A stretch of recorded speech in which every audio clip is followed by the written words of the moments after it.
What a beautiful day in Brooklyn. We've got a baseball game going on, Freedom Tower, hanging out in Commodore Barry Park, and the sun is out. It's just wonderful. Checking out a new one from Kalkhoff. This is the Agattu. What was it? It's the B7. The B7. Okay, cool. This is Chris. You got a shop right up the street. Propel Bikes. Awesome. They're going with the Bosch drive system this time. A lot of times in the past they've used the impulse drive system, right? Right. Yeah, that's their own proprietary system, and yeah, they're now switching to Bosch. I guess they found that it works really well for them, and it's they have experience working with them in Europe, and now they're just carrying these models over to the U.S., which we're very excited about. Yeah, you guys carry predominantly Bosch products. You know, there's a recent Mueller bike over there. It also has the Bosch drive system. And in my experience, it's worked really well too. I'm someone who likes to pedal at kind of a higher cadence. I want the responsiveness, the zippiness, because a lot of these bikes, this is a class 1 bike. There's no throttle or anything. You have to pedal. So for me personally, I want something that's smart, that's quick. And the Bosch system is smart. It's measuring your rear wheel speed, your pedal cadence, and your pedal torque 1,000 times per second. And it even has shift detection.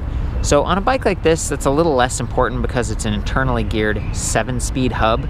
It doesn't have a derailleur and a bunch of chain rings. Okay, it's just one little sprocket in the rear there. And that's actually nice for a bike like this. It's a little bit simpler. You know, if the bike gets tipped over, if you run into a curb or something, it's just a lot tougher.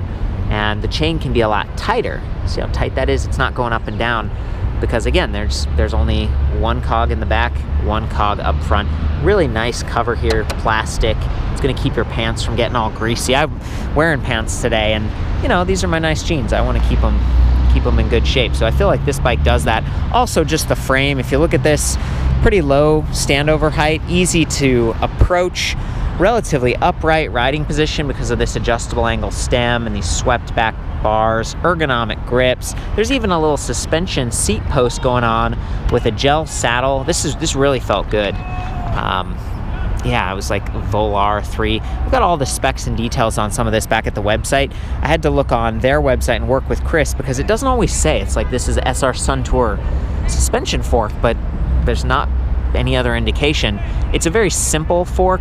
It's a coil, so like kind of a spring instead of air fork or whatever, which is going to keep the price a little bit lower. There's no adjustability here in terms of lockout or rebound, but that doesn't, you know, for a bike like this, it's simple. It's kind of simple, pretty rugged, but you're still getting a purpose-built frame with internally routed cables, integrated lights. So this is the AXA Echo 15 lux. It's not quite as bright as some of the others, but it can still be angled. This is more about being seen, I suppose. And these reflective sidewall stripes on the tires definitely help you be seen as well. It's got active line K-guard, puncture protection, really nice when you're riding an electric bike, especially. It tends to be a little bit heavier. It's no fun if you get a flat. You might be pretty far from home too, because the range on this is pretty good. I'll get into that a little bit later.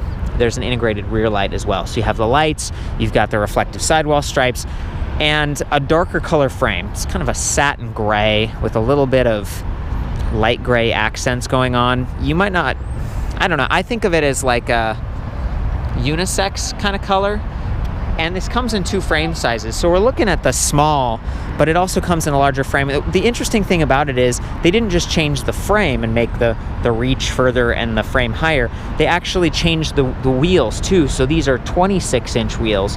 And on the larger frame, they have 28-inch wheels. And so it brings that axle height up a little bit and it just spreads the bike out. I think that's kind of unique. You know, in the world of electric bikes, just having frame sizes is kind of a, like, yeah. And then, you know, different wheels too. That's pretty cool. Yeah, we're very excited about this sort of bike. Because for riders about 5 foot or so, looking for something that fits them well, I think this is a sort of bike that works well. And historically, we haven't really had too much, because even if you had the small frame with the larger wheels, sometimes different batteries, you can't get that seat down low enough. That's a really good point. That's a great point. So, you know, a lot of times the battery pack, you want the weight low and center. That's ideal. You want all the weight like here. And it's great that the motor is there. The next thing that's kind of heavy is the battery. This weighs about 5.4, 5.5 pounds. Well, you could put it here, but then you might have trouble getting on and off the bike and standing over it. You know, my girlfriend likes to ride and go mountain biking and stuff, but there are a couple times where she's had to kind of hop off the bike and sort of straddle it and, you know, hit her leg. It's not as much fun. So when you're in the city especially, just the design of this, having those upright bars, being able to spot traffic or say hey to your friends, being able to ring this fun bell and get some attention if people are cutting into your lane. You know, you move the battery back and you raise that weight. That is not ideal, but the compromise is having that really easy to approach frame design. And with the battery not being too heavy, that's another thing. These Bosch batteries are great. It does take up a little bit of the 44-pound maximum weight carrying capacity of this rear rack.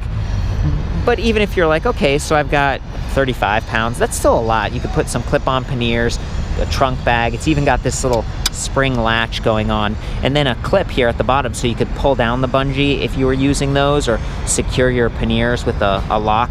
And they've got an integrated pump. Chris, we were talking about these tires earlier, and I was noticing they have reinforcement eyelets on the rims and nipples, so they're designed to be a little bit stronger. And then we were getting to the tires in the inner tube. I was asking, like, well, what's that standard? And you said it was Dunlop? Right, so it's a little bit different than what we commonly see in the US, the Presta or the Schrader valves. Yeah. Which are the Schrader valves, what you commonly find on cars and older bikes, and then Presta valves, the thinner ones that you see more commonly on racing bikes and that sort of thing.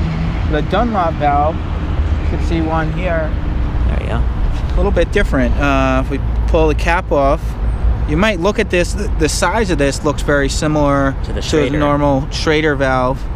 And actually, is this a Schrader valve? That's a little embarrassing. Is it Schrader? But it is actually Schrader. We're very excited that Kalkhoff decided to bring the U.S. standard over here. Well, in the past, yeah, they've had the Dunlop. In the past, they all have been the Dunlop valves, and yeah. And I guess we got a little bit of a frustrating thing because most U.S. customers are not familiar with the Dunlop valve. Yeah. But and they're metal. A lot of times, sometimes they just poke through. These ones, they've actually got a threaded like nut on that. Right. Or like I don't know what you go. You know, we're doing our best to get good information, and we're looking at websites. Sometimes we're looking at the European one, because this is a Dutch company, Kalkhoff? Yeah, so they're owned by Pon Holdings. They're owned by Pon, which is a Dutch company, and then Derby Cycles is owned by Pon, which owns Kalkhoff, and they're in Germany actually. Can you see how we got confused now? We were looking at a few different websites. Anyway, basically it uses the same Schrader valves that most traditional bikes use, but the pump was where I really wanted to just give them some credit. It's not like the world's best pump, but the fact that it's built right into that frame. Would you recommend putting slime or something in these tires, or not? I think the tubes, the tires that they come with, they have good puncture protection. Yeah. I really don't think it's so necessary. They put good tubes and good tires on the bike. I generally recommend staying away from the slime thing if you can avoid it. You do? Okay, because sometimes I've seen bikes from like Pedigo and other companies where they put it in, but it gets a little bit messy, and the idea is that you can just add some air to the tire and then the slime seals up a puncture, but that's not really a permanent solution, and then you're back at the shop and you have to deal with so whatever. Quick release on the front wheel. We've got nuts on the back, and that's because of that internally geared hub. 7 speeds, that's great range. You've got the grip twist shifter with the window, kind of fun. You can even twist it at standstill like this. It's not hurting the system as it would be if these were trigger shifters and you were a traditional derailleur. What I noticed though on the way over here is that if I was pedaling and if I was putting energy into the system and then I shift, it sort of waited for me to like ease off before it let it shift. Is that a self-protection thing? Yeah, so for the internally geared hubs, you kind of have to like let off a little bit. Similar to like a manual transmission car, you have to kind of let off the gas to let it shift into gear. Yeah. Whereas like a derailleur, it's a little bit different where you actually have to be pedaling. So it's kind of a little bit, weird for people to think if they're used to riding a normal derailleur bike. Yeah. But yeah, and then one interesting thing about that with the Bosch system is that with recent updates for the internally geared hub bikes, there actually is a certain level of shift detection which historically didn't happen because the shift detection actually happens from the difference in the stress on the chain. But for the internally geared hubs, the chain tension doesn't actually change like a normal derailleur would when you're shifting. So now that what they do is they leave like little spots opening for for it to be able to ship, but you do have to let off the pedaling a little bit. Okay, well, so yeah, if you work with that, you start to get a feel for it after you ride it around. We've been riding around the city today, and I'm enjoying it. Like I said before, it's tough, it's clean, the chain's not gonna fall off as easily. It does add a little bit of weight. I might have already said the weight. This is 53 pounds for the smaller frame size, and that's not too bad. You know, for a bike with suspension and everything else, it's not, you know. That's right, yeah. You do make some compromises for the comfort, but for me, that's totally worth it. People tend to ride further and faster on electric bikes, so yeah, and we are on the small frame, just as a reference point, so the larger frame might be 54, 55 pounds, something like that, but not bad. Let's see, I'm gonna walk around this, think about anything I've missed. There is a shim, so we were talking about the suspension seat post before. You could swap this out. I think it's 27.2 millimeters is the actual seat post diameter, and then there's a shim that sort of makes it wider. Would you remember the inner dimension? 31.6. 31.6, that's another standard. Yeah. But it's a little fatter, a little thicker, more robust, so if you're a bigger rider and you wanted to take the seat post suspension out for some reason, maybe because you wanted the seat to be really low, you notice how that takes up a couple inches, it raises it. And so for people who are really petite or just they're struggling to get over the saddle, that's something you can do. I think, you know, I don't want to tell you how to ride your bike or anything, but officially, like, see how I'm standing here and my inseam is like lower than the saddle right here? That's because I'm supposed to like stand up on the pedals and start pedaling, and I want to get full like leg extension. But not everyone likes that. I know a lot of people who they want to be able to get on that saddle even before they've started riding. They want to like sit on it and be like, I'm ready, you know? You can totally do that on this because the seat post or the seat tube is so low, especially if you swap the seat posts. It's just something I think about. Not everyone wants the sportier, like full extension I'm talking about. And with the Bosch system, you know, you're getting up to 48 Newton meters of torque. It's not as much as on their performance line or their CX line, but for cruising around the city, that's exactly what this was designed for. It's a little bit mellower, you know, it's not exerting quite as much force, it's not as zippy. The max RPMs that it supports is 100 versus 120. It's good for what it is, and it helps them to keep the price lower on this bike too, I think. This is $24.99, which for a Bosch-powered electric bike is phenomenal. I think, you know, is this one of the cheapest Bosch-powered bikes you've seen, Chris? This is the cheapest. I think it might be the cheapest one on the market in the US, at least. At least for now. Yeah. Yeah, and that's saying something, because this is really high quality. 2-year comprehensive warranty. Yeah, and they service things by just sort of like replacing the whole motor if and when there was a problem. But have you had any problems with these at your shop? Not with the Bosch system. We actually haven't had an issue with the motor. I mean, there's little things that happen here and there. Somebody crashes the bike or gets damaged in shipping or whatever the case may be. Falls into the drink, and you need to pull it out, and you might need to swap some things. But then, yeah, the battery pack is cool too. I mentioned that it's removable, but you can charge it on the bike if you want. There's the plug.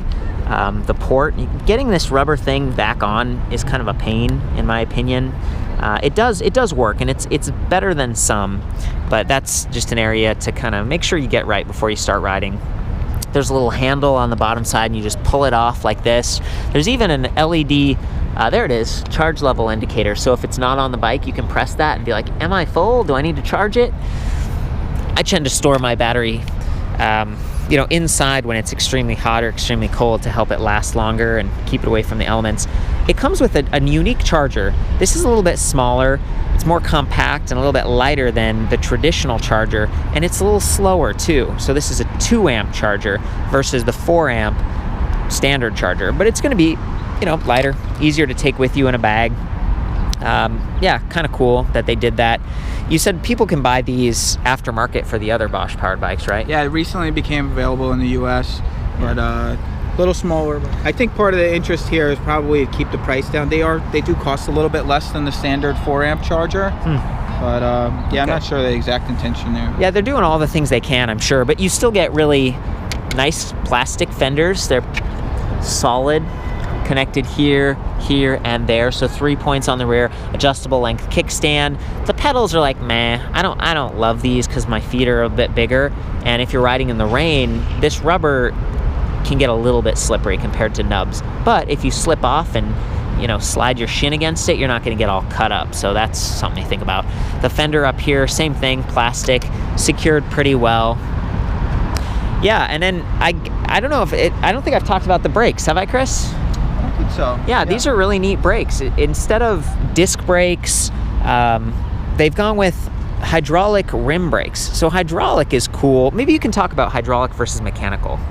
Yeah, so the idea behind the hydraulic is that you do get a little bit of the mechanical advantage of using the hydraulic system, produce a really nice feel, and they're kind of auto-adjusting in a lot of ways. Generally speaking, you only need to replace the pads over time. You generally don't need to make any real adjustments to the brakes, which is really nice. Whereas a mechanical brake, over time you have to adjust, stretch. You know, the cables stretch. They get gunk in there. Yeah. Like it's a little harder to pull. Right.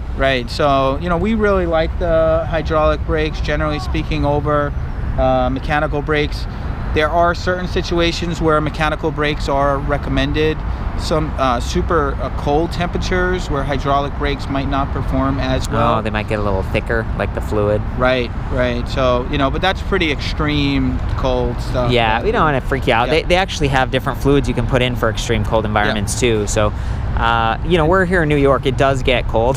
Yeah. Have you had any problems? No. So we're talking really cold. Yeah. And then check this out. There's an adjustable screw so you can change the reach, so that if you have smaller hands, you don't have to like reach. Is that right? Am I getting that right? Yeah, I do have that that adjustment there, which is quite cool. And then these are pretty commonly found in Europe, but we don't really see them all that much in the US. So they're hydraulic rim brakes. You commonly see hydraulic disc brakes. I'd say probably 80+% of the bikes in the store are hydraulic disc brakes. But the rim brakes work just as well. It's good if you're not riding in really like dirty off-road conditions, because if the rim gets all dirty, it can contaminate the brake pad. But for city environment where it's mostly pretty clean, you know, using the rim brake, it's really not a big issue. And it might even give you a better mechanical advantage because you're not stopping from in here. You've got like, you're way out at the edge. Yeah, and there's actually some arguments for there's better heat displacement on a rim brake as opposed to a disc brake, because you have a larger surface area. It's like a huge disc, like this whole thing. Effectively, and these are machined, so the sidewall of the rim is smooth. This little silver lever, is that so that you can spread it and get the wheel off easier? So if you wanted to remove the wheel, basically what you do is just loosen this lever here, and then the brake just pops off. Then you have plenty of room in order to remove the wheel. And this is, you can also use this for adjustment on the brake there. So. And at the rear, pops right back on. Part of the reason initially I was thinking, like, why do they go with rim brakes versus disc? Some of these bikes start to get crowded back here if you have derailleurs and kickstands and stuff. This one's not super crowded, but it does have an internally geared hub versus a derailleur. So is that part of the reason, Chris? Yeah, I think there are more options for internal hubs and that sort of thing without disc brakes. And I think Kalkhoff often uses internal hubs. It's another thing that's more commonly found in Europe than it is in the States, although it's growing. Yeah. And I think that, you know, and the system just works really well. The other thing, what I really like about these brakes is the feel of them, actually. It's actually a lot softer than a disc brake. I don't know if you experience that. Yeah. Because it's a rubber pad on a metal surface, where you know, disc brakes is commonly like, you know, different compounds on a metal surface. It's like a hard, you know, it's hard pad on a metal surface. What about squeaking? Does one squeak more than the other? This generally actually would squeak a little bit less than a disc brake. Huh. Yeah, because the compound material is softer. I've heard you're not supposed to touch disc brakes because the oil's from your hand. Is that the same with rim brakes, or does the rubber work better? I mean, I think it's less likely to have that issue with squeaking and that sort of thing, but I think generally speaking, you do want to keep that braking surface clean and oil free. A good idea. Oh, okay. Oil is it's shiny. I'm like, oh, shiny. Going for it. Yeah. So I mentioned the bell before. I just can't. I love this. This is so unique. Like, I've never seen that in America until we started to get these Euro bikes coming over. I don't know if you can say anything about the chain, but it does look like it's anti-rust or something, maybe a little stronger. Yeah, well, the thing with internally geared hub, you usually use a single speed chain, which is a little bit thicker. Whereas when you have a derailleur, the chain needs to be a little bit smaller to fit in between the cogs. So that's why you see this chain looks a little bit larger than what you might normally find on a 8-speed or 10-speed or even, you know, 11+ speed these days, which you know, it has to be a lot narrower to fit in between there. Okay, this is great info. 36 volts, 11 amp hours, 396 watt hours. I would call that average these days in terms of capacity, but because the bike is relatively light and efficient, you're gonna get decent range. And let's see what the range is on this. So this is the Bosch Purion display. It's super cute, small, versus the Bosch Intuvia, a little bit easier to read and bigger. It's removable, but it requires extra buttons, and it's probably a little bit more expensive and stuff. This works pretty well. It's not quite as easy to navigate, in my opinion, because there's no I button. The Intuvia had like I, and you could click that and you go through trip stats and stuff, whereas this one just has the plus and minus, and that's gonna change your assist level, but if you hold minus, it's gonna let you explore some of these trip stats. So anyway, at the top, here's the power button. You just press that and it turns it on or off. We just turned it off. There is a little rubber cover here, and that's for a micro USB port. And I just called Bosch, like the people there, because I was like, can you charge with that? Is it a charger? And they were like, no, it's just for diagnostics. Have you used this, Chris, in the shop to do updates, or what is it for? Yeah, that's primarily what it's used for, diagnostic, for hooking it up and figuring out if there's any sort of errors going on with the bike, or for diagnostic, or if you want to change some settings. As a dealer, we have limited settings that we're able to change on our end, you know, but that's a way that we communicate with the bike. So, I mean, it's fairly hidden. People might not have even noticed, but to me, that's a bit of a bummer, because I like to put my phone on my bike sometimes, or add more lights, or Christmas lights, you know, like across the bike. You can add those. It's just you can't really get anything else out of the battery. So in that case, I love that you've already got lights. You're not gonna have to worry about turning those off or taking them off, anything. Like, it's already running off the battery. The display panel, oh, did you have something, Chris? Yeah, one good thing to note is that if somebody really wanted the Intuvia display, it is actually possible to swap the Intuvia for the Purion. Do you know how much those are? Like, it's a little pricey. I'm not sure exactly off the top of my head, but you're probably looking at a couple $100 to make that change. Well, and that's probably why they're trying to keep the price low on this thing, but you're still getting a quality company, two quality companies, Kalkhoff and Bosch. So let's power this on again. There we go, it comes to life. We've got speed, miles per hour. We've got our battery level indicator, 5 ticks, which is, 20% increments. Kind of keep an eye on that. And then you can arrow up. So Eco is the first level of assist. And we got Tour, Sport, and Turbo. Turbo is the most fun, but it also wears your battery down quicker. So I only use that for hills and just if I'm trying to keep up with someone. If I hold the minus now, see how it changed? It says range. So it's estimating 22 miles of range in turbo mode. Let's go down to sport mode, 27 miles range.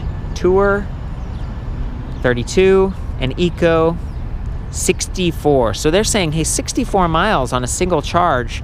We already rode over here, so we've used a little bit of the battery, and that's based on the last 3 miles of performance, however much battery capacity you still have, and the level of assist. That's way better to me than just like those 5 random ticks for the battery infographic. I'd love to see a percentage someday instead of that. And if I hold the minus again, it cycles through these other things. So it says trip, 3 miles, total 3 miles. This is a brand new bike. Range, and then back to my levels of assist. If I hold, I think if we press this bottom button, walk mode, and then it says hold plus, see, look at that. That's walk mode. So if your bike's all loaded up, maybe even have like a child seat or some adapters or something, you can get the bike to push itself so you don't have to deal with the weight, especially up a hill. Maybe you have groceries or just books or something like that. That's a nice feature. And then I don't know if we hold the plus button, anything happen? Yeah, if we hold the plus button for a couple seconds, the light comes on. Again, it's not the brightest light, it is sunny, but I like that it's open on the sides. You can get a little bit of side lighting going on for safety. And there is the rear light. So you can see now that we're inside, it's got this nice blue glow. It's backlit. You're going to be able to see it just fine at night. You can't turn that off on the Purion or the Intuvia, which I was going to show you over here. Same thing, blue glow. It's pretty soft. It's not too distracting. And this is the display that you could take it completely off and you can angle it a little bit. Chris was saying you could upgrade if you wanted to. I feel like that's a good overview. There's more to say on this. I don't remember exactly how you know. Oh, cool. So we figured it out. So you hold minus and then touch power and it switches from kilometers to miles per hour. That's really the only setting that you get for adjusting on this display. It's a little simpler. Thanks, Chris. Appreciate you looking that up. Yeah. Okay, so I'm gonna take this thing out for a little ride. I'm gonna start out in Tour. That's my favorite assist level. It's the second one up from the bottom. So you're really balancing efficiency with enough power that it's not just like, it feels like a bike. It actually gives you a boost. And unfortunately, you're not going to be able to see really closely because of that chain cover, but try to listen and notice just how responsive it is. So here we go.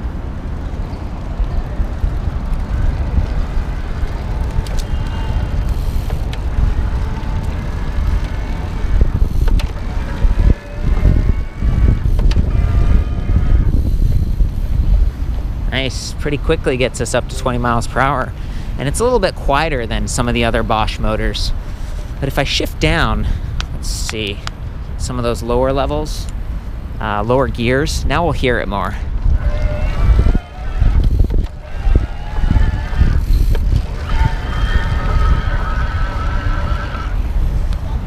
But it does respond really quickly. Like I was saying before, it's one of the fastest responding systems. Okay, from this view, you should be able to see the suspension fork working. I'm just gonna ride across the grass.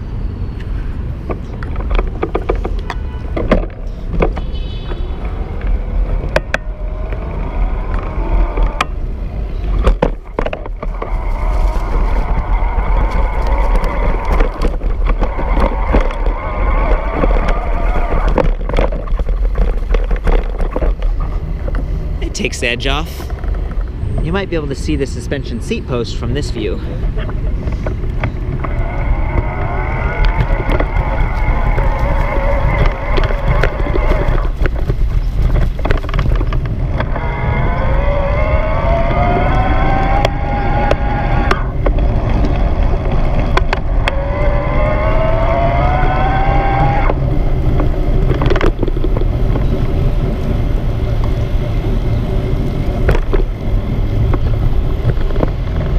Okay, you've got front row seats.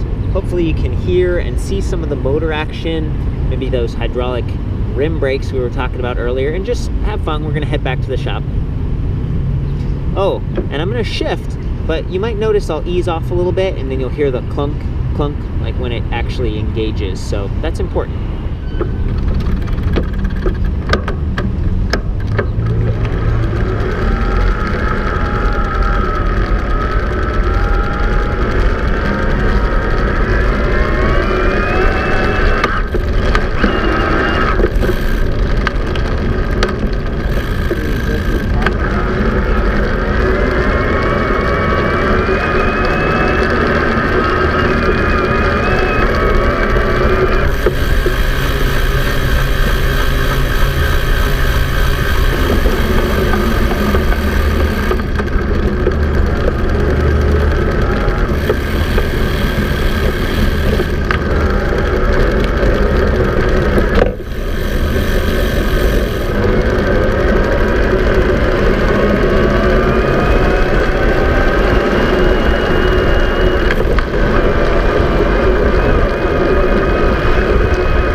Cool things about the saddle, besides being really comfortable, is that there's a little handle on the back, so you can grab it, you can lift the bike, but be careful. Sometimes suspension posts can twist and get messed up a little bit when you're lifting.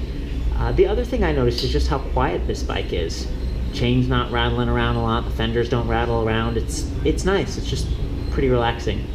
something that, you know, I mentioned before with weight distribution, there is a little bit of frame flex. You know, if you really jerk this thing around, just because it's a step-through frame, they've had to try to reinforce that single tube instead of having, you know, 2 tubes, creating a diamond. So that's a little bit of a trade-off here, but for a lot of people, that's well worth it to get that easy-to-mount saddle position. Chris, would you mind, maybe we can swap off and I can get some pictures of you cruising this bike? Let's do it. Okay, sweet. Here we go. Give the awkward handoff. I'll hop on this one and we'll give it a go. Looking good. See, I might have had the saddle a little high for you, but he's getting good leg extension there. Go for it.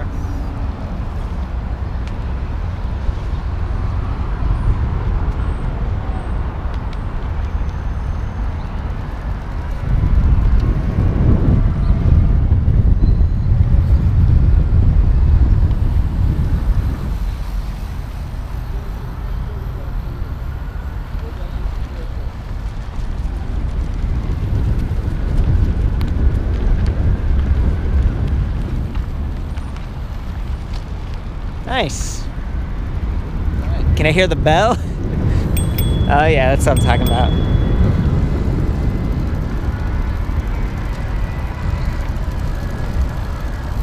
Nice. Well, Chris, I appreciate you hanging out with me and taking a ride around the park. Lovely day. Got all the details on this bike, including the specs and stuff, back at ElectricBikeReview.com. I hope you guys have fun out there and ride safe.